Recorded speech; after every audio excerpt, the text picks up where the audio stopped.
How to use photo frame as screensaver on Samsung Galaxy S26 Ultra. Let's start the video. First of all, go to app library. Here click on settings app. Now in setting, scroll down and click on display. After click on display, scroll down and click on screensaver. After click on screensaver, click on photo frame.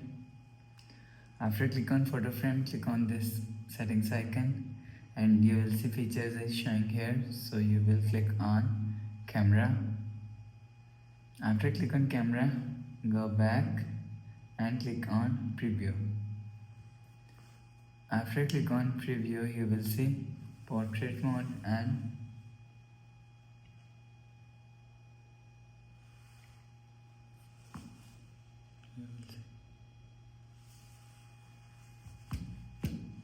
after the process, go back to home screen.